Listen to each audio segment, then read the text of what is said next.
everyone, this is Storian. Today we'll be talking about Riseclan Year 4. Quick announcement, however.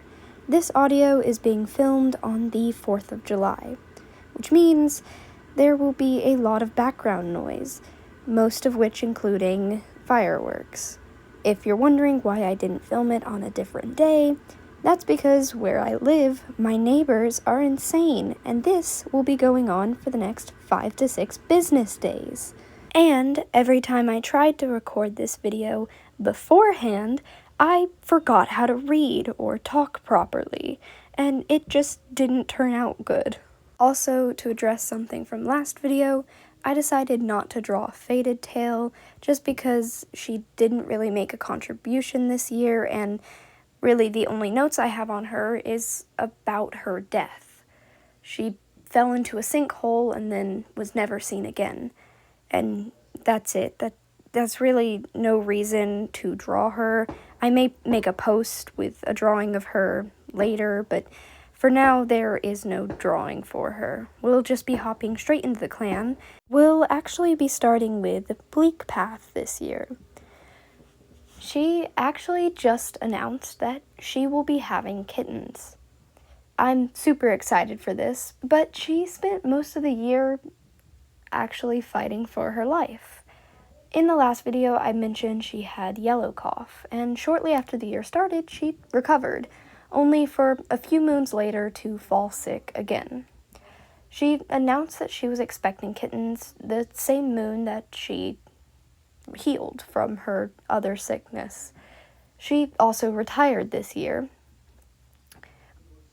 She's in the Elder's Den now, well, technically still the nursery, but I'm going to assume that these will be her last kittens. I actually thought she couldn't even have any more kittens. I was under the assumption that once the cat turned 120 moons, the game automatically lowered their chances to near zero of even having kittens, but I guess not. Now we'll be moving on to Bonecatcher. There's actually not much to say about him this year. However, we did catch him wishing that his daughter was his apprentice, the daughter in question being Icy Paw, which only further confirms my theory that he really wanted to be a mentor. I'm not sure why this is under Hailstar's notes. It's actually the only thing there. But while out on patrol, Bonecatcher, Hailstar, Crowpelt, Pepperpelt, Ice Badger, and Willow Dream were all ambushed again. I almost got flashbacks from last time, especially with Bonecatcher being there. When one of the rogues spotted him, he snarled and immediately lunged at him before anybody could do anything, really. The patrol did quickly recover from their shock and jumped in to help him, but he left with a badly mangled leg. In the drawing, I decided to have Hailstar actually talking, telling him to go lay back down. Hailstar has pretty much made both of them move into the nursery just so he can keep an eye on both Bleak Path and Bonecatcher. I think it's honestly adorable. But Hailstar truly just doesn't want anything to happen to his mates or his kittens. And next up we have Pheasant. Yes, I invited her into the clan. I already love Pheasant, actually. I think I started liking her as soon as she was introduced, and maybe would have invited her into the clan regardless of what y'all thought.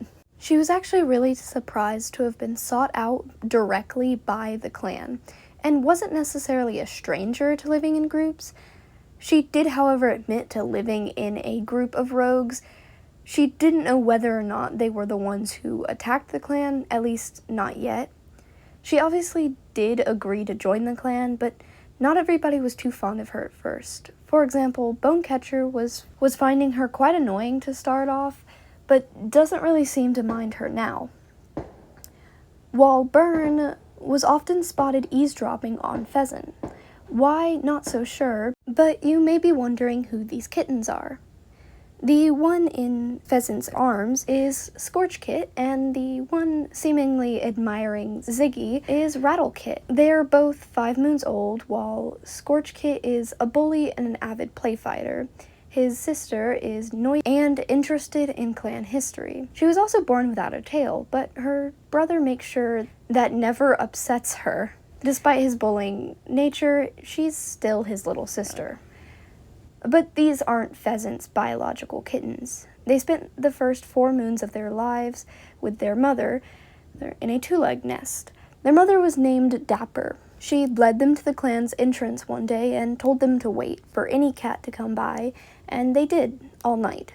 She had managed to drop them off at the worst time possible. The night patrols had just come back, and most of the cats who preferred to hunt at night were already out hunting and didn't show back up till much later in the morning. When the kittens were eventually found, Pheasant immediately stepped forward, offering to take care of them. Next up, and kind of quickly, is Ziggy. Ziggy didn't really do much this year. I think it's more like she spent most of her time watching over the clan. I tried so many times sending her out on patrols with Ghost Puddle or another Omen Seeker or somebody with Star Clan connections, but nothing ever happened. However, she does have a weird relationship with Rattlekit. She doesn't hate the kitten, but tries to stay away from her, despite Rattlekit absolutely adoring her and following her around everywhere.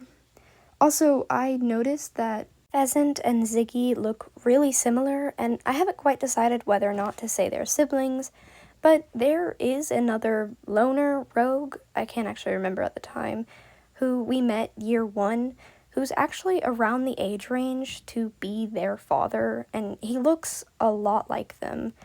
But moving on to Ghost Puddle. She was caught chasing Taurus out of the territory, and although he had to be cut out from last year's video, he actually was seen multiple times, but sadly later in the year, news arrived to the clan that he had passed away.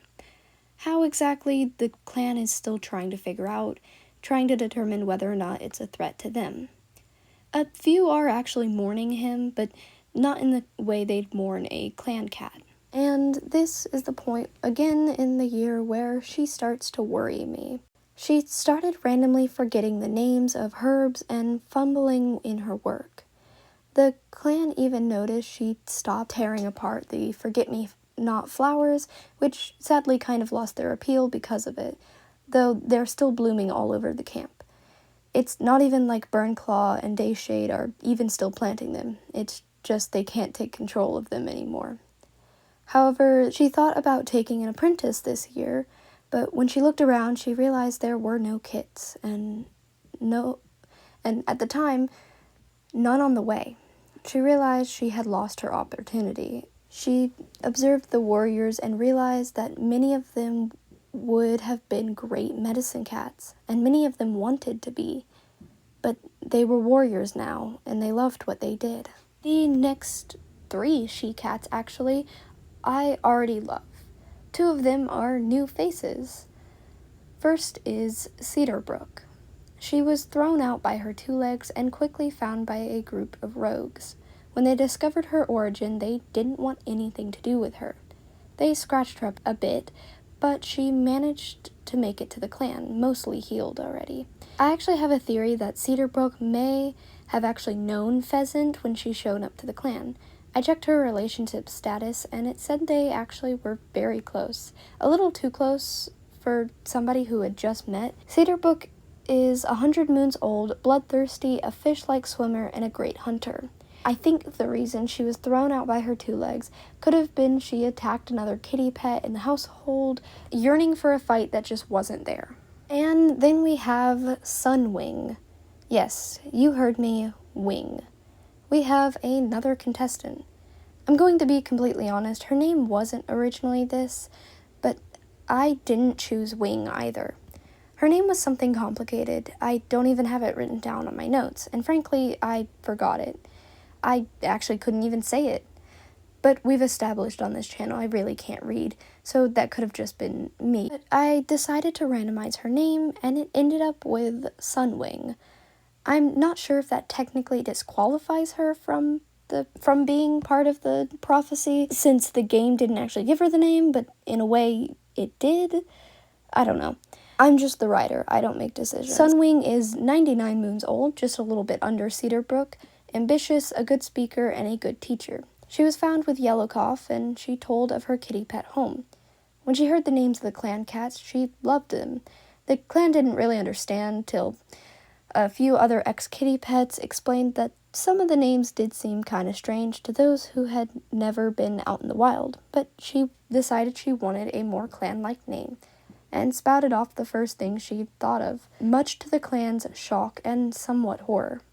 None of them explained why they had that reaction, but she noticed something was off. So there's nothing really on Burns, so we'll be skipping over to Crowpelt. Listen, this cat is the most frustrating thing on earth. I'm honestly hoping he's not the prophecy cat, because if he is, I think we might be doomed. Still don't actually understand the prophecy and what it means. Like I said, I'm just the writer. At the very beginning of the year, Crowpelt was walking around camp, which had turned muddy from all the rain, and ended up spraining his paw. And I thought that was no problem. He healed very quickly and went back to his warrior duties, only to do the same thing. The camp had turned muddy due to the rain, and he sprained his paw trying to walk through it. You know what? I'm starting to think he had head damage, not leg. Am I being mean to him? Why am I being mean? I'm sorry, Crowpelt. You don't deserve any of what I'm saying. But seriously, how did you manage to do that twice? Also, I'm not the best at drawing blushing, but you may notice how I added his blush, and that's actually because he may or may not have a crush on the next cat, Carp Lake, which actually is kind of sad, seeing as she doesn't actually like him too much. I actually don't have much notes on her this year. Unlike the other two, however, I think that means she's plotting something. Also, a quick note, I'm like 50% sure all of my notes from the last few years have been saying he when referring to her. She's a girl, and I'm very sorry about that. But seriously, you don't get a troublesome cat and them just not do anything. It's not in her nature. But let's move on to her sister, Patch Trail. The first thing to happen to her is the ground caves in beneath her. Again. But this time, Burn snaps at her, telling her to figure it out herself. And there was another ambush as well, with Hailstar, Crowpelt, Carp Lake, Pheasant, and Burn. Patch Trail was actually the only one injured, which resulted in the scar on her neck. Afterwards, before it healed, but after the fight, she oftentimes spent just wishing it would go ahead and heal. She started wondering if she shouldn't have even been a warrior. I don't really think of it in the way of I'm not good enough for this. If y'all remember, Patch Trail was extremely timid and shy during her apprenticeship, and Bleak Path helped her to open up a bit. I think she's starting to wonder if this front that she keeps putting on is truly her. Also, I kind of decided to draw Patch Trail and Willow Dream kind of together, but not really talk about them too much together. But I do love the fact that these sisters are so close. They pretty much swapped lives, if you haven't noticed. Like I said, Patch Trail was timid and preferred to be on her own, and now is actually very bold and kind of outgoing in the sense of, I don't really know how to explain it. While Willow Dream is more reserved and quiet. They essentially switched personalities, and I kind of love that.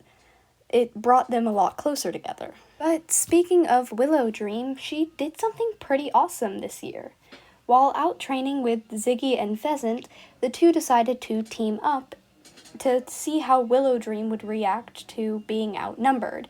She was hesitant at first, but eventually agreed, and truth be told, she had nothing to worry about. She proved her talents to be way higher than any of the clans had thought, and received very high praise from the both of them for moons to come. I think it was definitely the confidence boost she needed, especially with so much of the blame from last year being pushed on her.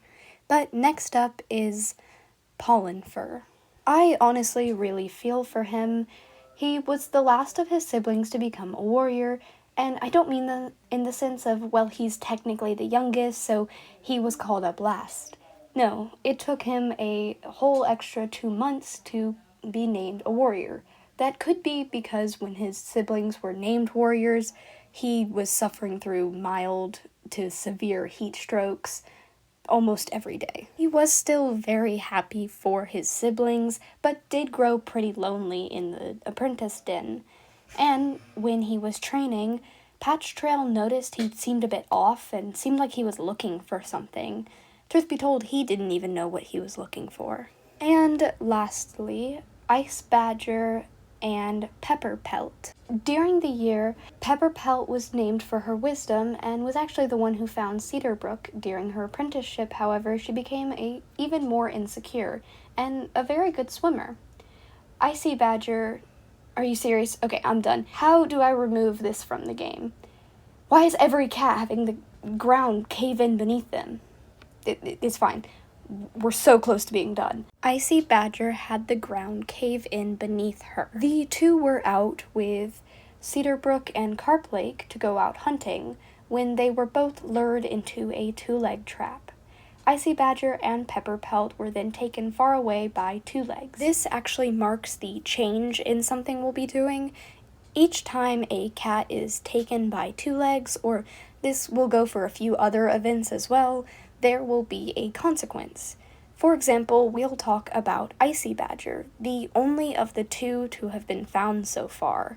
She has now developed a deep fear of Two Legs. But I really hope you all enjoyed this video and can't wait for year 5. Also, just because Pepper Pelt hasn't been found yet does not mean I won't be trying to find her.